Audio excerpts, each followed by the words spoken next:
नमस्कार श्रोतेहो, श्रीराम समर्थ। आज आपण हरिविजय ग्रंथाचा 13वा अध्याय ऐकणार आहोत। 12व्या अध्यायात तुम्ही कथा ऐकल्या गोवर्धनाची वगैरे। आता हा अध्याय ना, ह्यात कंसांनी पाठवलेले वेगवेगळे राक्षस आणि त्यांच्याशी कृष्ण कसा लढला त्या कथा आहेत। आणि तत्पूर्वी सुरुवात तर अध्यायाची जी आहे ती बरेच आध्यात्मिक विचार घेऊन आहे। आपण बघूया मला किती सांगताय, जमताय आणि तुम्हाला आवडतंय ते। प्रथम आपल्या प्रथेप्रमाणे आपण 5व्या वाचूया। श्री गणेशाय नमः। जो परमात्मा शेषशाही, जो क्षीरसिंधूचा जावई, तो राखितो गोकुळी गाई गवळ्यांच्या सर्वदा, ज्यासी नामरूप गुण नाही, निर्विकार व्यापक सर्व ठाई। तो नंदराणी समणे आई, मज घेई कडेवरी, जो नाना साधनी न साधे, त्याची यशोदा जाव्याने बांधे, ज्याच्या कृपेने ब्रह्मांड बोधे, तो गवळ्यांचे छंदे नाच तसे, व्यास वाल्मिकादी कवी वर्णिते ज्यासी सदा पदवी, तो गवळ्यां सांगाते जेवी, थोरपण टाकुन्या, तोची हा पंढरीत भीमातिरी, ब्रह्मानंद लीलावतारी, समपद जोडून या विटेवरी, वाट पाहत भक्तांची। कृष्णाची स्तुती आहे सगळी। आणि 5व्या ओळीत त्यांनी तोच कृष्ण भीमातरी आहे आणि ब्रह्मानंद जे त्याचे वडील आहेत खऱ्याने गुरु, त्यांचंही स्मरण करून 6व्या ओळीपासूनच त्यांनी अध्यायाला सुरुवात केली आहे श्रीधर कवींनी। ही सगळं नेहमीप्रमाणे स्तुती आहे पहिल्या 5 योगांमध्ये कृष्णाची, की म्हणजे जो क्षीरसिंधूचा जावई आहे, एवढा मोठा परमात्मा परमेश्वर आहे, तो गोकुळात येऊन गायी राखतोय आणि गवळ्यांच्यातच वावरतोय, ज्याला नामरूप काहीच नाही, निर्विकार आहे जो, पण तो नंदाराणीला आई म्हणतोय आणि कडेवर घे म्हणतोय, जो ब्रह्मांड सगळं बांधणार आहे त्याला यशोदा जाव्याने बांधते, अशा प्रकारची त्याची स्तुती, असा तो कृष्ण। आणि तो आता कथा वाजवून घेतोय असं म्हणत 13व्या अध्यायाला सुरुवात करतात। 12वा अध्याय संपता काय वर्तली तेथे कथा, 11 सहस्त्र कंसदूता त्रासूने गेले गंधर्व, 11 सहस्त्र राक्षस मारले, गंधर्व यांनी येऊन मदत केली कृष्णाला। आणि बरोबर आहे, हे घडलं। आता एक दिवस असं झालं म्हणे की कृष्ण आणि सगळे गोपाळ खेळ खेळत होते यमुना तीरी, आणि गाई तिकडे चरायला गेलेल्या होत्या, वेगवेगळ्या प्रकारचे खेळ खेळत होते। आता इथे तुम्ही डोळ्यासमोर ते यमुनेचा तीर आहे, सगळं हिरवगार वन आहे, डोंगरदरे आहेत, गोवर्धन आहे आणि खडे कपारी आहेत त्यात, अशा ठिकाणी गायी चरायला निघून गेल्या आणि यमुना तीर हे सगळे त्याचे मित्र जे गोपाळ आहेत ते भरपूर खेळ खेळतात, दिवसभर तेच असायचं उंदाडायचं। सो तेही चित्र ठेवा आणि त्याच्याच बरोबर एक डोळ्यासमोर आध्यात्मिक ह्याची जी बाजू आहे ती ठेवा, हे ऐकताना म्हणजे तुम्हाला त्याचा आनंद मिळेल। की हे सगळे म्हणे खेळतात, कुठले खेळ खेळतात, तर अगदी कष्टाचे सुद्धा खेळ खेळतात। आणि कृष्ण वेगळा बसलाय बरं कदंबाखाली, त्यामुळे हरीसी सांडूनी एकीकडे, ठाई ठाई मांडिली बंडे, नाना मते साधन काबाडे, नेणोनी हरीसी शोधती। हे म्हणजे ते गोपाळ म्हणजे जणू आपले रिप्रेझेंटेटिव्ह आहेत, सामान्य जीव आपण काय करतो तर हरीला बाजूला ठेवून तो बसला होता करणं, हे सगळे वेगवेगळे खेळ खेळतात। म्हणजे खरे धडपडतात कशाला, हरीला मिळवायला, पण त्याला बाजूला केलाय। त्यामुळे अहंकृतीचा आणि काय खेळ तर अहंकृतीचा हुतुतू खेळतात। नंतर अहम ममतेची म्हणजे ममत्व जे असतं त्याची चेंडूफळी खेळतात म्हणे, कोणी भ्रमणचक्र खेळतात म्हणजे भोवरा आपण म्हणतो तसा, कशाचा तर काळाचा म्हणे, काळविवंचना करत राहतात, आता उद्या कसं होईल, आज कसं होईल, त्यातच बुडलेत। कोणी म्हणे वायुधारणा म्हणजे योग करून पाहिला कृष्णाच्या जवळ जायला, त्यांचा खेळ म्हणजे योग आहे, की म्हणजे थोडक्यात हे सगळे गोपाळ जे खेळतात ना ते म्हणजे देह आहेत जे कृष्णाला मिळवण्याकरताच खरे जन्माला आलेले असतात मनुष्य देहात, पण त्याला प्राप्त करायचं सोडून त्याला शोधायचं आहे अशा हेतूने इतर वेगवेगळे प्रयोग करत राहतात। तो जवळच असतो, त्याच्याकडे ते बघत नाही। तीर्थभ्रमणाचा भोवरा घेऊनही खेळते कसरा, तीर्थक्षेत्र कर पाय आपण पालथी घालतो तर म्हणे तो भोवरा घेऊन खेळतात। नंतर जन्ममृत्यूच्या एरझारा हा विटी दांडू खेळतायत, विटी उडते ना कुठेतरी जाते मग तिकडून उडवायची तिसरीकडे येते, त्याच्यामुळे जन्ममरणाच असं सगळे खेळ खेळतायत. कुठे कुठे कडेकपाटात लपतायत आणि लपंडाव खेळतायत. सगळे म्हणे ऐसे बहुत गुंतले खेळी, दुरुनी पाहे वनमाळी, तो त्यांच्या गायी सकाळी रानोमाळी चवताळती.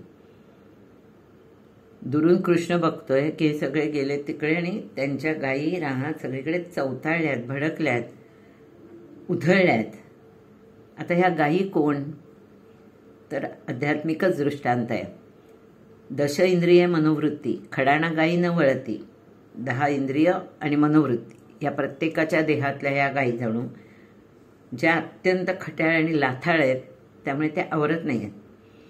म्हणून कृष्ण त्यांना समजावतोय की जा आणि त्या गायी वळा, त्यांना सांभाळा, त्यांना वळवून घेऊन या.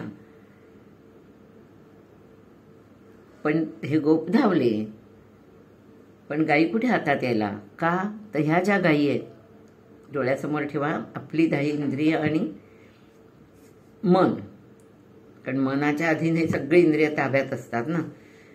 तर डोळ्यासमोर ठेवा की त्या गायी आहेत. मग त्या काय करतात म्हणे, विषय तृण देखती, त्यांना विषयांचं तृण दिसतं, विषय वासनांचं, तिकडे धावतात, पुढे पुढे धावत चालतात, गोपाळांना सापडत नाहीयेत. मग कुठेतरी आडमार्ग घेतात. आपल्याला काय पाहिजे ते मिळवायला माणूस जसा आडमार्ग घेतो, मिळेल त्या मार्गाने जातो, तसं आडमार्ग घेतात, त्यामुळे गोपाळांना मिळत नाहीत. कडेकपाटात कुठेतरी लपून जातात, पळून जातात आणि मग जाता जाता ती तहान लागलेली असते, कशाची? सगळंच मिळवायची तहान. आणि मग त्या तहानेच्या खळग्या माझी पडतात, तृष्णेच्या खळग्या माझी पडती आणि कदा न सरती माघारा. त्यात पडतायत, झडतायत, पण त्या पुढे धावतायत. कशाच्या? विषयाच्या मागे, विषय तृणाच्या मागे. मग म्हणे काय होतं तिथे? तर वासनेच्या जाळ्या करवंदाची जाळी असते की नाही, तसंच पुढे त्या चालल्या तर वासनेची जाळी आहेत आणि त्यात तोंड घालतात खायला, त्यामुळे त्यांची तोंड अडकतायत. त्यात म्हणजे जिथे त्या जाळीत दाट तोंड घालतात ना, तिथे म्हणे कामक्रोधाचे किडे आहेत, ते त्यांना चावतायत, कडकडून डंख करतायत. द्वेष, गर्व, मद, मत्सर ही सावज आहे जी आहेत भयंकर, ती त्यांना मागे वळूच देत नाहीयेत. परत निंदेचे काटे आहेत ते त्यांना ओरबाडून काढतायत शरीराला. नाना कुतर्कांच्यामुळे फाटे पडतात त्यांच्या विचाराला, म्हणजे त्या गायींनाही, त्यांनाही कळत नाही आपण नक्की कुठे चाललोय, पण परत फिरत नाहीयेत अजिबात. त्या अजून पुढे पुढे धावतायत. त्रिवध तापाचे सगळे चपेटे खात आहेत, म्हणजेच माणूस, त्याच्या शरीरातली ही इंद्रिय आणि मन, ह्या गायी हे सगळे चपाटे खात आहेत. पण विषय तृणाची एवढी ओढ आहे म्हणून तृप्तीच होत नाही, म्हणून पुढे पुढे धावतात आणि पर्वतावर चढतात, म्हणजे ऊर्ध्वगती जातात. काही माणसं चांगल्या मार्गाने धडपडून जाऊन स्वर्गसुखाला प्राप्त करतात ना, काही जीव असतात त्यांना स्वर्ग म्हणे प्राप्त होतो, पण पुण्यासेपर्यंतच तिथे असतात, नाही तर परतून येतात. तो दृष्टांत इथे लावलाय की ह्या गायी जातात जातात स्वर्गसुखाच्या पर्वतावर चढतात ऊर्ध्वगती, पण जेव्हा सुकृताचं तृण संपतं तेव्हा त्यांना परत येता येत नाही. डोंगरावरून खाली उतरणं गायीला सोपं आहे का? तर त्या घसरत घसरत म्हणे येतात, गडगडून येतात दुःखाभाराने. हा सगळा आध्यात्मिक दृष्टांत दिलेला आहे सुंदर माणसांना लागून. म्हणजे अशा गायी शोधायला प्रत्यक्षात इकडे सगळे गोपाळ त्या गायी शोधायला गेलेले आहेत आणि धावतात पाठी, पण त्यांना काही करून गायी मिळत नाहीयेत. सुंदर ओवी त्याकरता दिली की असो गायी गेल्या सगळं, म्हणजे अशा त्या गेल्या, म्हणजे सगळ्यांच्या मनोवृत्ती गेल्या कुठे कुठे शोधत हरीला पाठी टाकून. बहिर्मुख अवघे गोपाळ, हे सगळे गोपाळ बहिर्मुख आहेत, म्हणजे प्रवृत्तीपर आहेत, निवृत्तीकडे वळलेच नाहीत, प्रवृत्तीपर आहेत. त्यामुळे ते रानमाळ धावले ना तरी त्यांना गायी काही आटोपत नाहीत, मिळत नाहीत. अत्यंत थकले. त्यांनी इंद्रिय निग्रह करून पाहिला तर तो अधिकच इंद्रिय खवळतात. इंद्रिय निग्रह केला तर ती जास्त खवळतात. त्याच्यावर मला अचानक एक किस्सा आठवला की सज्जनगडावर असताना एक टेंगशे नावाचे रामदासी होते. कधी तिकडे वर्धहळ्ळीला असायचे, कधी इकडे. आम्ही राहायला गेलो होतो आणि काही विषय निघाला आणि आम्ही सहज म्हटलं की किती इथे छान वाटतं ना, असंच राहावं, इथे समर्थांची सेवा करावी असं मनात येतं. तेव्हा ते म्हणाले, तुम्ही तरुण पोरी आहात, छान लग्न संसार करा. तर मी म्हटलं असं आम्हाला म्हणता, मग तुम्ही का नाही केला? मग त्याच्यावर म्हणाले आम्ही संन्यासी आहोत. तर मग ते सांगायला लागले की संसाराचा मार्ग असतो ना, पायऱ्या पायऱ्यांनी चढायचा, तोच भगवंताकडे जायचा खरा योग्य मार्ग आहे.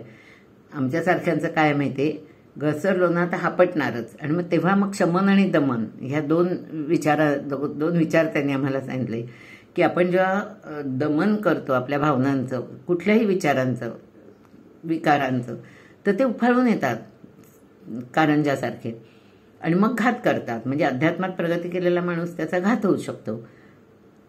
शमन केलं म्हणजे संसारी माणसं जे जे भोगायचं आहे ते भोगून संपवलं. आणि कृष्णचरित्र हेच दाखवतं. रामचरित्र आणि कृष्णचरित्रात खूप फरक आहे.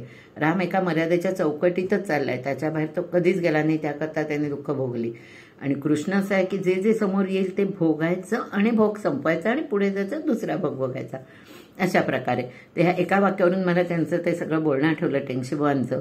तर म्हणे त्यामुळे थोडक्यात काय की गवळ्यांना कृष्ण हे गायी काही भेटत नाहीत.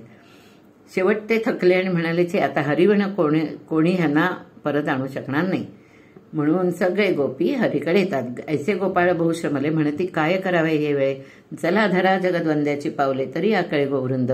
मग सगळं गोपाळ त्या अवसरा शरण आले इंदिरावरा, तुझं वाचुनी मुरहरा गायी कदा न वळती. मग आले. कृष्णाला माहीतच होतं, तोच त्यांना सांगत होता ना, जा जा लवकर गायी घेऊन या.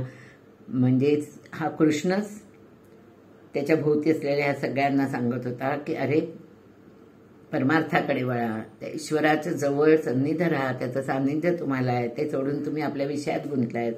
थोडक्यात असं मार्गदर्शन करत होता. आणि त्याला कळलं की ह्या गायी आवरत नाही आहेत. त्याने काय करावं, त्याने आपली मुरली काढली. आणि ज्या क्षणी तो मुरली वाजवायला लागला, प्रत्यक्षात त्या मुरलीच्या स्वराने सगळ्या गायींनी आपले कान टवकारले आणि त्या मुरलीच्या दिशेने त्या हळूहळू शांत होऊन चालत येऊ लागल्या. आणि येऊन पोचल्या पण कृष्णाकडे. आणि कोणी त्याचे पाय चाटतायत, कोणी पुच्छवर करून नाचतायत.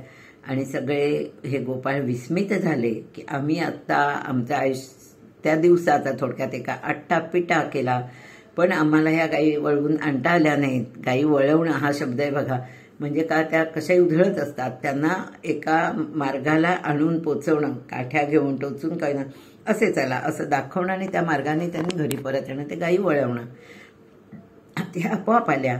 तर हे फक्त कृष्णाची मुरलीच करू शकले आणि कृष्णच करू शकलाय. आम्ही व्यर्थ सगळे शोधाशोध करत होतो. म्हणजे थोडक्यात कृष्णही सांगतो की अरे तुमची सगळी इंद्रिय माझ्या चरणाशी वळवलीत, मग सगळं स्वर्ग सुखच आहे, अजून वेगळं स्वर्ग सुख आहे. आणि मग सगळे त्याच्या परत अगदी पायाला लागतात. आणि ते सगळं बघून पेंद्या गोष्ट सांगायला लागतो. माहित नाही तुम्हाला मी वाचून दाखवलेला हा आध्यात्मिक विचार तुमच्यापर्यंत पोचला का, की त्या गायी, ते गोपाळ आणि तो एक कदंबाखाली असलेला एकटा कृष्ण, त्याची ती मुरली. तुम्हाला ती मुरली बघितल्यावर मला ब्रह्माकुमारी आठवलं की ब्रह्माकुमारींची जी सकाळची प्रार्थना असते त्याला मुरली म्हणतात. म्हणजे त्यात अजून काही प्रार्थना असेल पण मुरलीचे स्वर प्रथम, की ती मुरली आहे जिथे तुम्ही आपलं मन एकाग्र केलं, तिथे तन मन धन लावलं, तर त्या मुरलीच्या नादात इतकी ताकद आहे की ते तुम्हाला तुमचं ध्यान लावून देतात, तुम्हाला त्या परमात्म्याशी एकरूप व्हायला मदत करतात ते स्वर. असो हे सगळं जेव्हा घडलं आणि गोपाळांना कळलं की आपण चुकलो होतो, आपण वेडेवाकडे धावत होतो आणि आता कशा गायी पण बरोबर आल्या, व्यवहारात सगळ्या गायी परत आल्या. आणि अध्यात्मात बघायला गेलं तर आपण जेव्हा कृष्णाच्या चरणाशी आलो तेव्हाच आपण शांत झालो. हे बघितल्यावर पेंद्या गोष्ट सांगायला लागला. तो काय म्हणाला, आत्ता आपण जे हे खेळ खेळतो ना ते पूर्वी कितीतरी लोकांनी खेळलेले आहेत ह्या सृष्टीत. आता हे द्वापारयुग चालू होतं, त्यामुळे आपल्या कलियुगात जे सगळे संत आहेत ना त्यांनी हेच खेळ खेळलेत. जनाबाई असो, सखुबाई असो, सावतामाळी असो, गोरा कुंभार असो, तुकाराम बुवा असो, समर्थ असो, सगळ्यांनी हेच खेळ खेळलेत. पण हा आधीची उदाहरणं देतोय. तर पेंद्या त्या सगळ्या मित्रांना गप्पा मोठ्या सांगायला लागला की तो म्हणाला, एक चित्त देऊ नये का मी काय सांगतोय ते, असे खेळ ना पुढेही होणार आहेत, आधी झालेत, आधी तर खूपच झालेत. कुठले सांगू का म्हणे, पूर्वी नीलग्रीव सुत षडानन, संसार मिथ्या रूप जाणून, कपाटी बैसाला जाऊन स्वस्वरूप चिंतित. कार्तिक स्वामी जो आहे हा जग मिथ्या आहे, सगळं संसार मिथ्या रूप आहे हे जाणून कुठे जाऊन लपून बसला, आपलं स्वस्वरूप शोधायला ध्याना करता आणि स्वस्वरूपाला प्राप्त झाला. नारद जे प्रचंड हरीचे भक्त, त्यांनी फक्त कळी लावायचं काम केलं, परस्पर भांडण लावून द्यायचं. पण नारद म्हणे विधिपुत्र नारद जाणा, तो कळी लावाया बहु शहाणा. का कळी लावून दिली की प्रत्येक ठिकाणी वाईटाचा नाश व्हावा आणि चांगल्याचं जतन व्हावं, अशाच करता जिथे तिथे नारदांनी जाऊन कळी लावलेली आहे. तो नारद व्यासपुत्र शुक, त्याने तर इतका काम गिळला होता, काम ह्या विकारात त्याच्याकडे नव्हताच, त्यामुळे त्याने रंभेचा पण गर्वहरण केला, कुठल्याही स्त्रीचं चाललं नाही त्याच्यापुढे. तसेच अंबरीश, ध्रुव, रुक्मांगद, शिबी, हरिश्चंद्र आणि ह्या सगळ्यांच्यात मुकुटमणी म्हणजे प्रल्हाद, ज्याची लीला अगाध आहे. आणि ह्या प्रल्हादाचा नातू बळी, त्याने तो तर खेळ्यांमाझी बळी या म्हणे, त्याने तर आपल्या वनमाळीला द्वारपाळ करून ठेवलं. बिभीषणही तसाच राक्षस कुळी जन्माला येऊन कुलोद्धारक झाला. हनुमंत, त्याचं काय वर्णन कराल, रामाचा तो जीव की प्राण म्हणे, तो खेळ्यांमाझी पंचानन आहे, सिंह आहे जणू अशा खेळा खेळणाऱ्या ह्या खेळ्यांमाझी सिंह आहे. त्याने तर रामाला आपलंसं करून, राम म्हणजे प्राणच होता त्याचा, गिरिद्रोण त्याच्याकरता त्याने वाहून नेला. असं सगळ्या गप्पा मारत मारत पेंद्या आणि सगळे मन लावून त्याच्या त्या गप्पा ऐकतायत. आणि एवढ्यात सूर्यास्त व्हायला आला आणि कृष्ण म्हणाला चला घरी जायचं परत. मग त्याच्या गप्पा ऐकत ऐकत सगळे गोप घरी निघाले. परत जातानाही ते अजून त्याच मूडमध्ये होते, जणू त्या विचारांमध्ये होते, ह्या आध्यात्मिक उंची गाठलेल्या सगळ्या संतांच्या. आणि आपण तर इतक्या कृष्णाच्या जवळ होतो, इतक्या लीला दाखवतायत, सगळे बघतायत, तरीही त्यांना अजून तो पूर्ण कळत नाही. परत ते देहरूपात येऊन, त्यांच्यावर मायेचं आवरण येतं आणि ते देहरूपात येऊन त्या कृष्णाबरोबर खेळतायत सामान्य माणसाके, त्याच्यावर रागावतायत, रुसतायत, भांडतायत. असो, तर ते सगळे परत निघाले. तर परत निघताना ते त्या मूडमध्ये आहेत, त्यामुळे म्हणे ते अशा गप्पा मारतात की एक गोपाळ म्हणतो की हा माझी गाय ना, तिने मीनरूप घेतलं होतं आणि शंकासुराला मारून वेद वाचवले होते.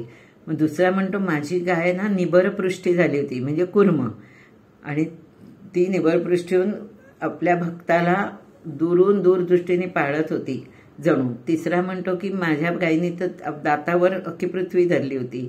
चौथा म्हणतो माझी गाय सिंहवदन होती, त्याने आपल्या भक्ताकरता राक्षसाचं पोट फाडलं होतं.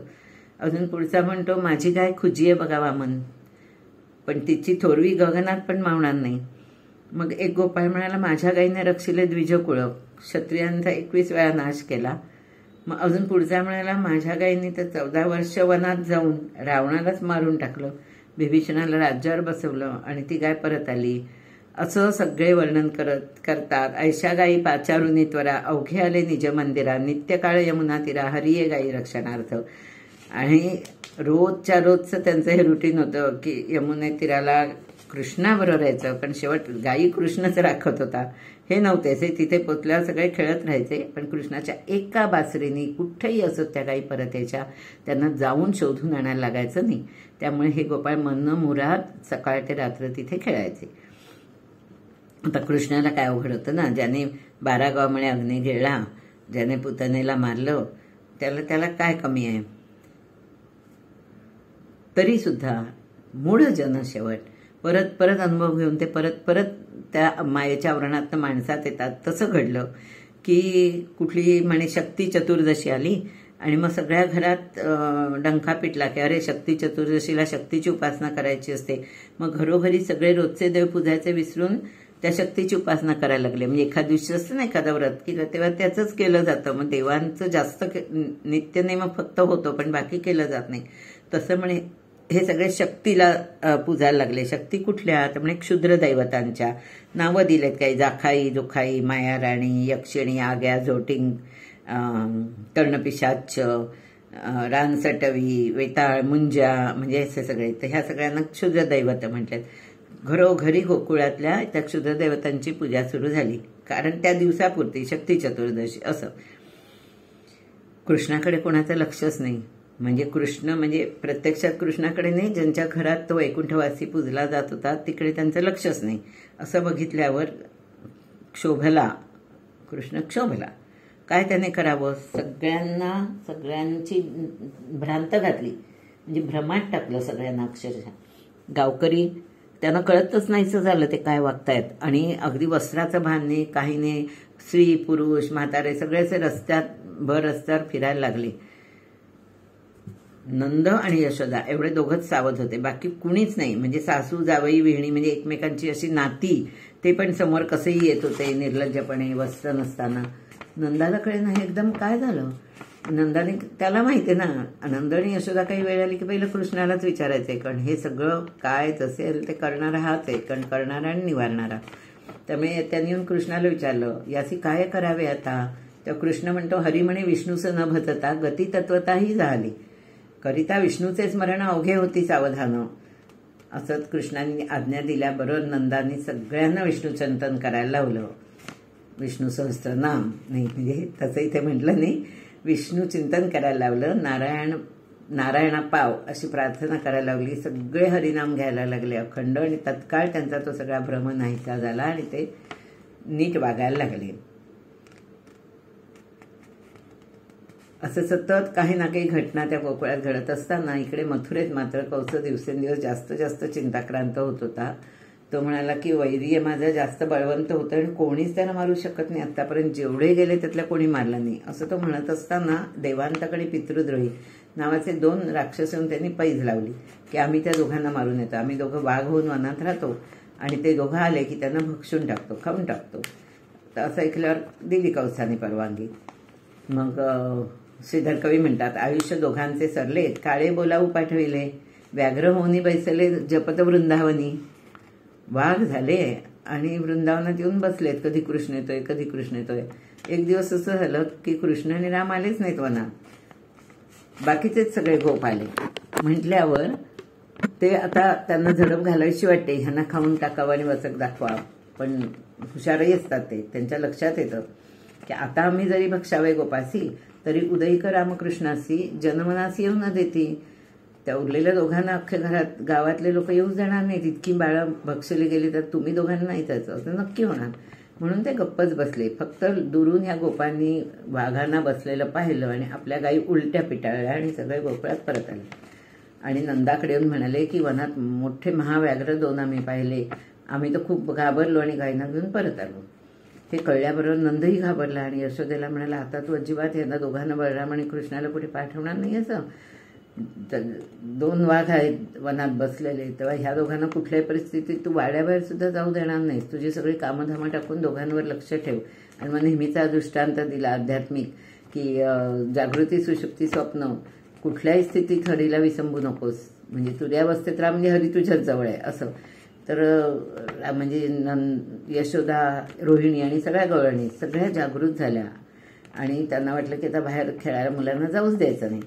हे सगळी चर्चा कानावर आली आणि कृष्णाने जाऊन आईच्या गळ्यात मिठी घातली आणि म्हणाला, मला खेळायला पाठव ना, कंटाळा आला घरात बसून. तर तो लाघवी बोलला ना की मोहच पडायचा समोरच्याला, त्याला ते नाही म्हणताच यायचं नाही.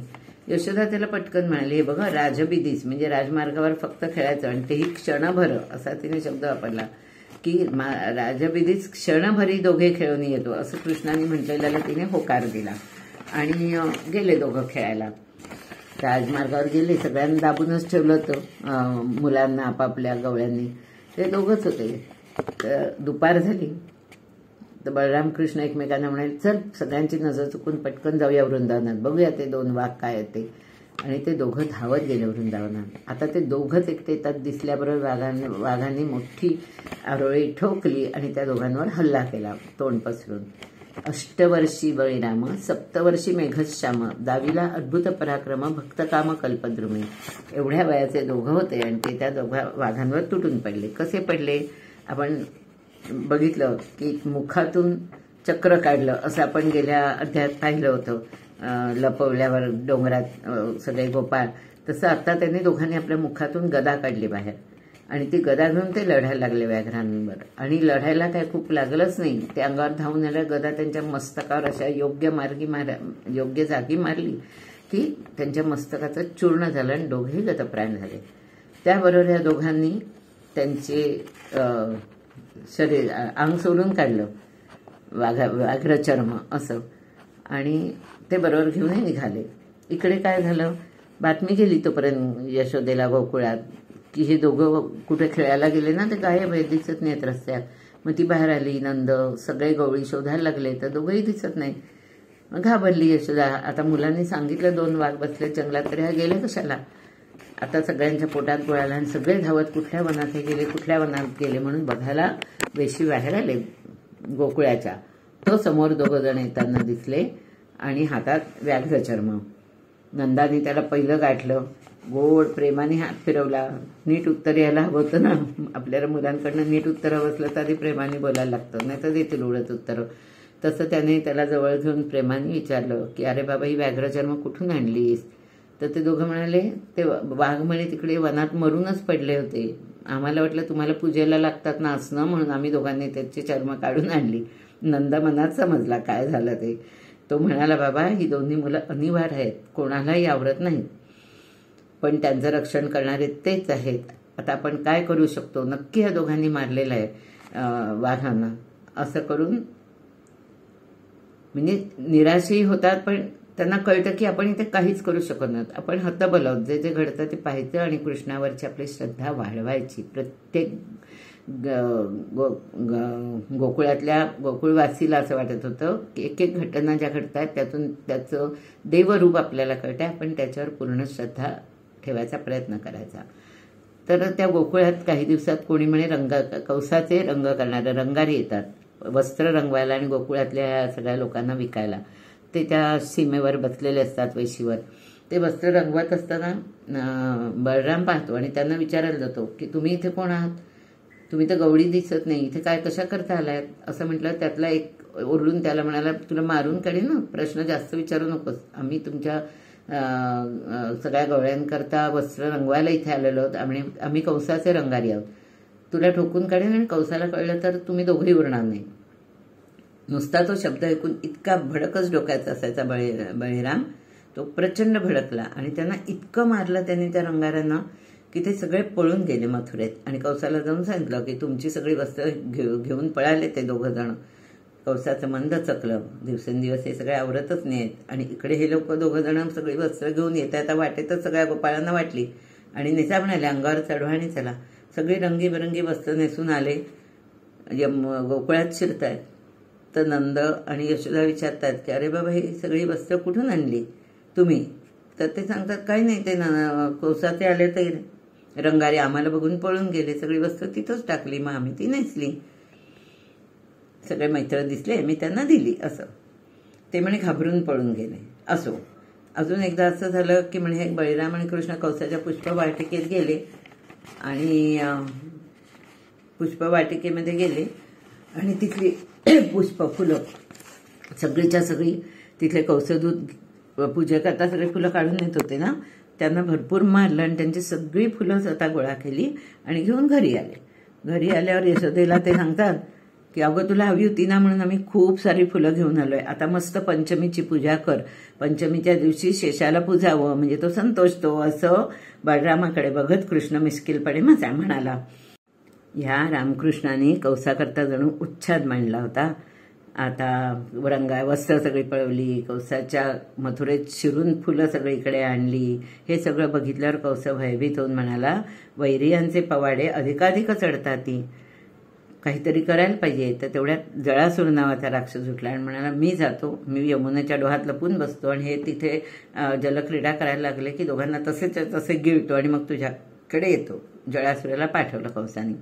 आला, यमुनेच्या डोहात लपून बसला, वाट बघत बसला, केव्हा आनंद किशोर येईल, केव्हा आनंद किशोर येईल. आणि हे दोघं काही पोचतच नव्हते तिकडे, बाकीचेच गोपाळ यायचे. हा अगदी वाट बघताना सारखा राम आणि कृष्ण कधी येत आहेत, म्हणजे मी त्यांना गिळणार जसंच्या तसं आणि पळणार. मग सारखं त्याला ध्यानच लागलं कृष्णाचं. तर श्रीधर कवी म्हणतात, द्वेष वैरे भजन स्थिती जे जगदवंद्याचा मनी ध्याती, त्यासी नुपेक्षी जगतपती वेदचित्ती जयांच्या. कुठल्याही कारणाने असो परमेश्वर, जे आपण कौसाच्या रावणाच्या बाबतीत कथेत ऐकलं तसं की द्वेषभावाने असू दे, रागाने असू दे, पण सतत कृष्ण कृष्ण करतायत ना, त्यांचं नाव घेतलं त्याला परमेश्वर कधीही उपेक्षित नाही. फक्त नामस्मरणाचं महात्म्य एवढं आहे की नाम घेतलेल्याला तो उपेक्षितच नाही आणि नाम कधी वाया जात नाही. ह्या नाही पुढच्या जन्मी कुठल्या ते तुमच्या गतकर्मांप्रमाणे तेव्हा ते योग्य वेळी फळ देईल, पण ते फळ उत्तम फळ दिल्याशिवाय राहणारच नाही. अशा प्रकारे तो वाट बघत होता.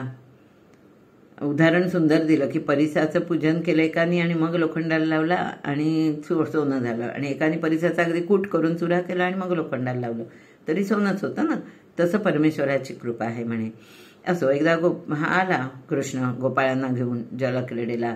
सगळे पाण्यात शिरले आणि सगळे पाण्यात शिरले, ते करतायत जलक्रीडा, आणि कृष्णाने एकदम अचानक जोरात उडी घातली पाण्यात आणि तो उपतच झाला. या सगळ्यांना दिसेनासा झाला. खाली जळासुराने बघितलं की हा आलाय, आता सोडायचा नाही म्हणून त्यांनी त्याला मिठी घातली कडकडून, म्हणजे मल्लयुद्ध करता दोन्ही हाताने त्याला पकडलं आणि पाण्यात खाली प्रचंड मल्लयुद्ध मांडलं. आणि आता आपल्याला पुढे जाऊन तर माहिती आहे की मथुरेच्या दरबारात ह्यांनी कसं मल्लयुद्ध खेळल्या कृष्ण आणि बलरामाने ते. तर तो काही कमी होता कृष्ण, त्याच्या पुढे हा म्हणे मशक होता बापुडा. त्याला नुसतं त्यांनी मानेला धरलं आणि अक्षरशः पिळून काढलं. धुनी पिळेजे जैवी वस्त्र, तैसा रागे मुरडीला असुर, भडबडा वाहे रक्तपुर, यमुना नीर ताम्र झाले. बाकीचे गोपाळ खेळत होते ना, जलक्रीडा करत होते, ते पाण्यात खेळून वर आले.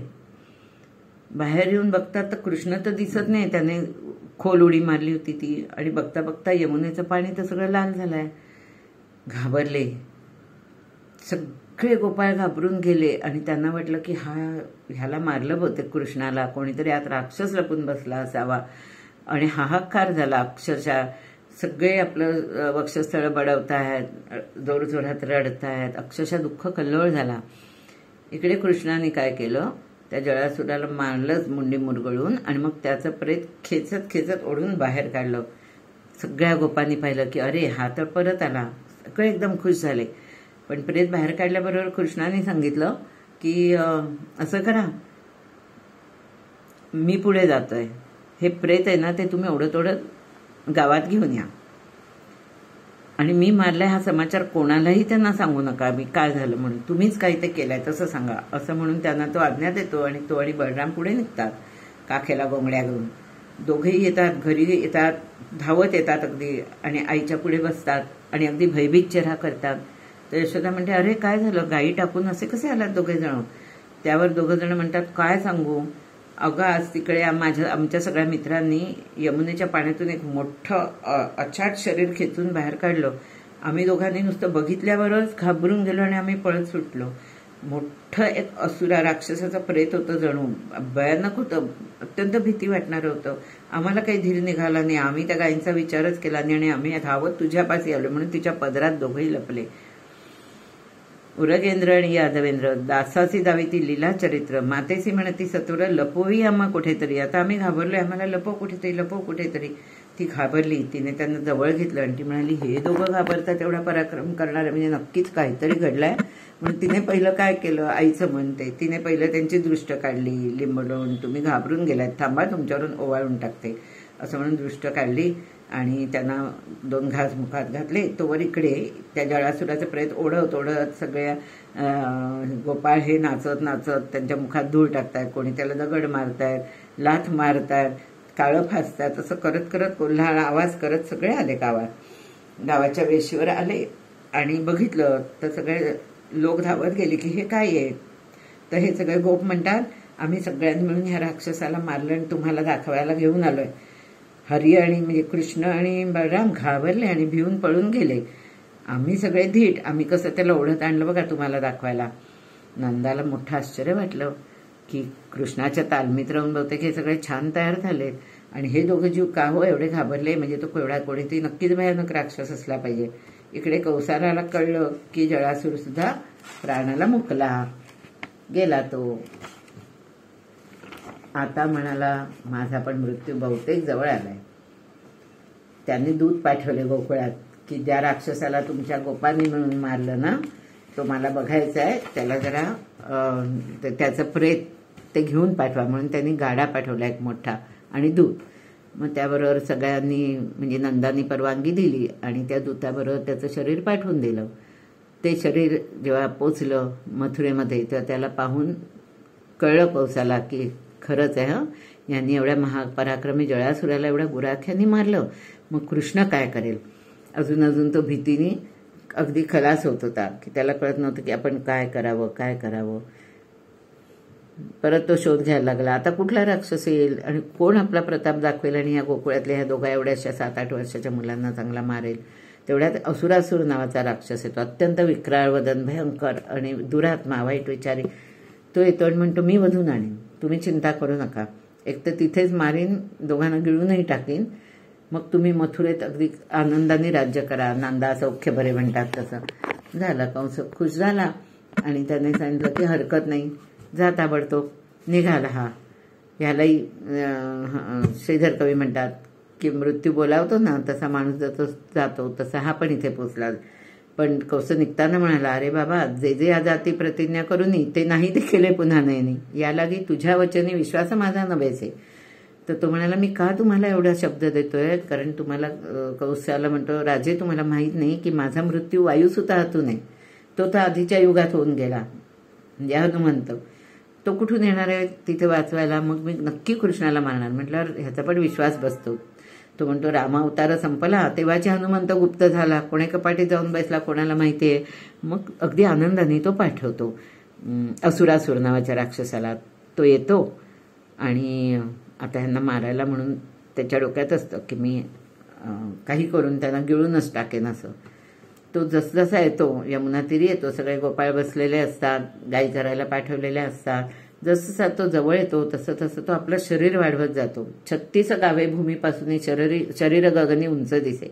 एवढं शरीर वाढवलं. भाळी चर्चिला शेंदूर, विक्राळ वदन भयंकर, जिव्हा लळलळीत बॅसुर, दाढा बाहेर दिसतात. म्हणजे राक्षसाचं जे चित्र आपण डोळ्यासमोर आणतो ना, अगदी तसा. ते बघितलं सगळे गोपाळ घाबरले आणि कृष्णाच्या पाठी लपले आणि म्हणाले, हा बघ, हा वाढत वाढतच चाललाय, हा तर पोते आपल्या सगळ्यांना गिळणार आहे. परत कृष्ण नेहमीप्रमाणे म्हणतो, तुम्ही अजिबात घाबरू नका, कसलीही काळजी करू नका, मी बघतो त्याला.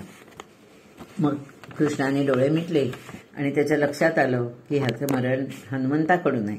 असं म्हटल्यावर डोळे मिटूनच कृष्णाने ताबडतोब हनुमंताला हाक मारली की अरे बाबा, लवकर ये, धावत. इतकं सुंदर ओवी आहे. मग नेत्र धावोनी भगवान, करी वायुसुताचे चिंतन, म्हणे प्राणसखया वेगे करून, धावे आता ये वेळे. तू भक्ता माझी चुडामणी, सद्गुण रत्नांची खाणी, रात्री माझी द्रोणाच्या लाणुनी, सवेची नेवणी ठेवला. त्याची खूप स्तुती केली आणि त्याला हाक मारली. इथे ध्यानात बसलेला होता बंधनी म्हणजे रामेश्वरला. तो नेहमी तिथे असतो. असं मानलं जातं की हनुमंत रामेश्वरला कायम समाधीस्थ आहे. आणि समर्थांची ओवी आपल्याला सगळ्यांना माहिती आहे उपासनेतली की निजधामासी जाता महाराम राजा, हनुमंत ठेविला ह्याची काजा, सदा सर्वदा रामदासासी पावे, खळी गांजता ध्यान सांडोनी धावे. त्याच्याकरता त्याला तिथे बसवलेला आहे. तो सतत ध्यानाचंच असतं, रामाच्या ध्यानातच असतो तो.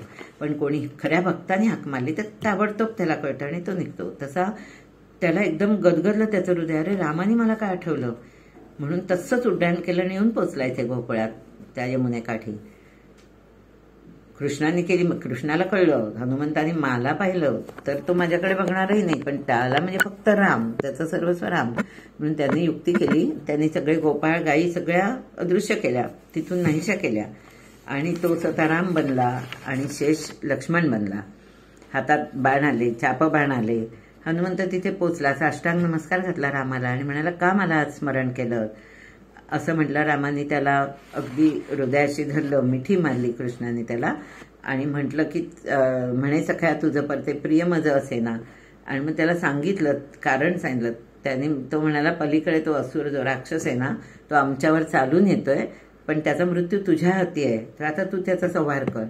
ऐकल्याबरोबर काय आज्ञाच मिळायची खोटी होती. रामाची आज्ञा आणि हनुमंत काही क्षणही नाही लागले. त्यांनी प्रत्यक्षात त्या असुराच्या हातात जे काही शस्त्र होतं ते त्यांनी भिरकावलं हनुमंतावर. तसंच तसं हातात पकडून त्याहून दुप्पट वेगात त्यांनी त्या राक्षसावर ते भिरकावलं. त्यांनी तो राक्षस मूर्छा येऊन पडला. पुढे धावला हनुमंत आणि एक मोठा पर्वत उचलून त्याच्या डोक्यावर टाकला आणि त्याला गतप्राण केला. जमिनीवर आपटला, गरागरा फिरूनही जमिनीवर आपटला आणि तो तत्क्षणी गतप्राण झाला. अगदी मातीचं पात्र टाकल्यावर जसं जस चूर्ण होईल तसं त्याच्या शरीराचं चूर्ण झालं. लगेच हनुमंतांनी साष्टांग नमस्कार घातला आणि अगदी सद्गत होऊन रामाला म्हणजे कृष्णाला मिठी मारली आणि विचारलं की तुम्ही इथे का आलायत, इथे गोकुळात का आहात तुम्ही, इथे याचं काय कारण आहे. मग आता कृष्ण काय सांगतो बघू. मारुती विचारतो, पुढती स्वामीचे आगमन व्हावया येथे काय कारण, मंदस्मित रघुनंदन काय वचन बोलिला, बारे हा कृष्णावतार तुझ लागी झालो रघुवीर, लक्ष्मण हा शेष साचार तोची बळीभद्र जाहलासे, रामलक्ष्मणांचे चरण वंदुनी भेटीला वायुनंदन म्हणे, धन्य मी पुन्हा दर्शन झाले मज स्वामींचे. पण कृष्णाला ही युक्ती माहीत होती. तो कृष्ण बलराम म्हणून पुढे आला असता तर हनुमंताने नुसती केली मदत.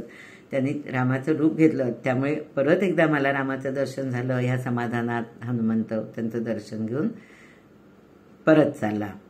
कृष्णाने नाही, आधी परत नाही गेला. तो त्यांना म्हणाला, मग आता तुमचं कृष्णरूप म्हणजे काय आहे ते पण मला एकदा दाखवा ना, आणि मग मी जातो. असं म्हटल्यावर कृष्णाने आपलं रूप घेतलं. काखेत घोंगडी आहे, हातात काठी आहे, हातात पावा आहे आणि गळ्यात सगळ्या फुलांच्या माळा रुळत आहेत. बाजूला सगळे गोपाळांची दाटी आहे. लक्ष्मण बलराम झालेला आहे. त्याच्या भोवती सगळ्या गायी वासरं त्याच्या भोवती जमलेली आहेत आणि सगळे गोपाळ खेळ खेळत आहेत नाना प्रकारचे. कृष्णापुढे नाचतायत, झोमतायत त्याला. सगळं हे चित्र आनंदी आनंद बघून, रामाच्या अवतारात असं नाही ना सगळं शांत शिस्तीतलं, आणि असं चित्रच नाही हनुमंताने अनुभवलेलं. कारण खूप नंतर तो रामाला भेटला आणि इथे कसं हे कृष्णाचं बालरूप आहे. 8 वर्षाचाही नाही कृष्ण, त्यामुळे हे रूप आणि त्या बालकांचा निरागस आनंद, निरागस खेळ हे सगळं बघून हनुमंताला अत्यंत आनंद झाला. तो अगदी परत एकदा कृष्णाच्या पायी लागला आणि म्हणाला, खूप छान मला दर्शन घडवलं, आता मला माझ्या निजस्थानाला जायची आज्ञा द्या.